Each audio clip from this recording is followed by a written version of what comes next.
ये ऐसे क्यों बनने लगा, इसमें ये क्या प्रॉब्लम आ गई भाई, गड़बड़ होगा क्या। हेलो एवरीवन, स्वागत है आपका आपके यूट्यूब चैनल अंशिकास फ्लेवर पे। आज की रेसिपी मेरे बेस्ट फ्रेंड की डिमांड पे है, पनीर पराठा की। तो चलिए देखते हैं कि बिना फटे एकदम आसानी से घर पे हम लोग इसको कैसे बनाएंगे। मैंने 250 से 300 ग्राम के करीब गेहूँ का आटा लिया है और इसको हम लोग एकदम सॉफ्ट सा डो लगा करके तैयार करेंगे। बहुत ही सॉफ्ट रहेगा, रोटी से भी थोड़ा सा सॉफ्ट ही रहेगा। थोड़ा थोड़ा पानी डाल करके स्टार्टिंग में ही आप इसको सॉफ्ट रखिएगा, ये नहीं कि पहले स्टार्टिंग में उसको हार्ड कर देते हैं फिर पानी डाल के बाद में सॉफ्ट करेंगे, नहीं, स्टार्टिंग से ही सॉफ्ट करते चलिए।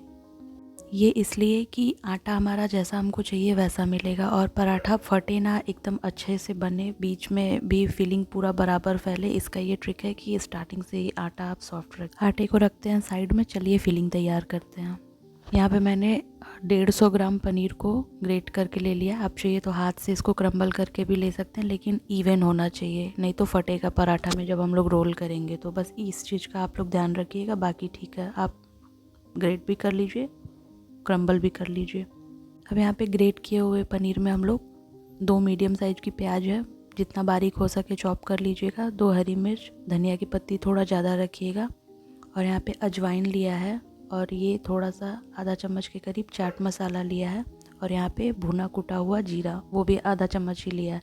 इन सारी चीज़ों को हम लोग जो पनीर हमने ग्रेट करके रखा था उसमें डाल करके मिलाएंगे अच्छे से। और उसके बाद यहाँ पे 2 टीस्पून के करीब मैंने इसमें नमक भी डाला है। नमक आप अपने स्वाद के अनुसार भी डाल सकते हैं, ऐसा ज़रूरी नहीं है कि आप भी इतना ही डालें, क्योंकि सबकी अपनी प्रेफरेंस होती है। कुछ लोग कम नमक खाते हैं, कुछ लोग थोड़ा ठीक ठीक खाते हैं, हम ठीक ठीक वाले में ही हैं।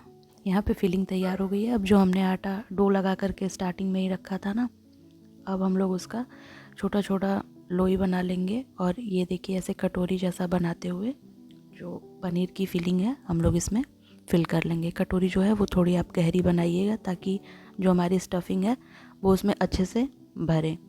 मैंने आटा स्टार्टिंग में इसलिए लगाया था कि अगर पनीर में हम लोग प्याज और नमक सब कुछ पहले ही डाल के रख देते और बाद में आटा लगाते तो पनीर पानी छोड़ता और थोड़ा गीला हो जाता और हमको फिलिंग करने में बहुत प्रॉब्लम होती।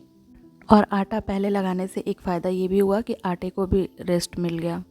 अब हम लोग फिलिंग को अच्छे से भर लेंगे। इसको पैक करना अच्छे से बहुत ज़रूरी है। देखिए जैसे हम रोल कर करके कर रहे हैं, आप भी इसी तरीके से करिएगा। और हाँ, जब आप ऐसे इसको गोल गोल कर लेना तो डायरेक्ट हाथ से नहीं, क्योंकि चिपकेगा आटा और फट जाएगा। इसमें हम लोग सूखा आटा लगाएंगे, उसके बाद ऐसे हाथ से दबाएंगे। अभी यहाँ पे हम लोग बेलन से इसको रोल नहीं करेंगे, हाथ से ही सूखा आटा लगा करके जैसे हम ऐसे गोल गोल गोल गोल घुमा के इसको थोड़ा सा बड़ा शेप कर रहे हैं, इसका ना बड़ा कर दे रहे हैं, वैसे ही करेंगे। अब हम लोग बेलन चलाएंगे इस पर, और बेलन देखिएगा ध्यान से, एक बार ऊपर की तरफ से ले आते हुए हल्का सा नीचे, फिर सेम वैसे ही ऊपर की तरफ से हल्का सा ले आते हुए नीचे। इससे फटेगा नहीं पराठा। जैसे रोटी हम लोग बेलते हैं ना, अगर उस तरीके से किए तो फट जाएगा, स्टफिंग बाहर आ जाएगी। अब यहाँ पे मैंने पराठा बेल लिया है। अब थोड़ा सा इसको इवन कर लीजिए, कोई दिक्कत वाली बात नहीं है। ऐसे ही सेम एक और कटोरी बनाएंगे। ये मैंने दोबारा से इसलिए दिखाया क्योंकि मुझे लग रहा था फर्स्ट टाइम वाले में थोड़ा सा मेरे हाथ से छिप गया था उसको पैक करते टाइम पे। 1 से 2 चम्मच तक स्टफिंग दबा दबा के बढ़िया से भरिए, उसमें जाएगा आराम से। अब देखिए ऐसे करते करते इसको हम लोग पैक करेंगे। जो ऊपर से ये आटा है ना, देखिए ये पूरा ऐसे आ जाएगा तो फटने का डर जो है वो नहीं रहेगा। अब हम लोग इसको फिर से वही सूखे आटे में एक बार कोट करेंगे, फिर हाथ से गोल गोल करके फैलाते हुए जितना बड़ा आकार दे सकते हैं देंगे। उसके बाद फिर बेलन उठाएंगे और बेलन से भी सेम उसी तरीके से जैसे बताया था कि ऊपर से नीचे तक ले आते हुए, ताकि स्टफिंग बराबर फैले और पराठा हमारा फटे नहीं। अब यहाँ पे तवा गर्म करेंगे। मैंने नॉन स्टिक मुझे सामने दिख गया था वही ले लिया, आप लोहे वाला भी ले सकते हैं। सरसों का तेल लिया है, आप चाहिए तो इसको देसी घी में भी सेक लीजिए, रिफ़ाइन में भी सेक सकते हैं, लेकिन मेरी अगर मानिए तो रिफ़ाइन से थोड़ा परहेज करिए, हेल्थ के लिए नहीं सही होता है वो। पराठा एक साइड से पलट लेंगे, उसके बाद फिर यही तेल लगाते हुए इसको हम लोग पलट पलट करके इसको अच्छे से सेक लेंगे।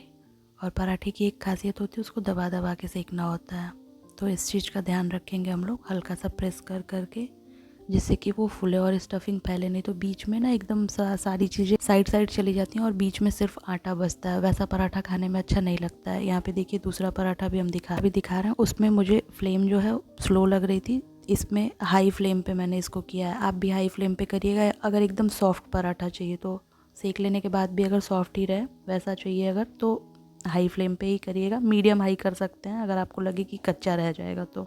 और अगर कुरकुरा पराठा खाने की इच्छा है तो आप फिर उसको स्लो फ्लेम पे ही सेक लीजिए। अगर एकदम सॉफ्ट चाहिए तो उसको हाई फ्लेम पे सेकिए, और हाँ, दबा दबा के ही सेकिएगा पराठे को, तभी वो फूलेगा और जो स्टफिंग है वो इवनली फैलेगी। मेरे बेस्ट फ्रेंड की डिमांड तो पूरी हो गई, और पनीर का पराठा बहुत लोगों का फेवरेट होता है, तो अगर आप लोगों का है तो आप लोग भी बनाइए। और हाँ, आपकी भी अगर किसी रेसिपी की डिमांड है तो कमेंट ज़रूर करिएगा।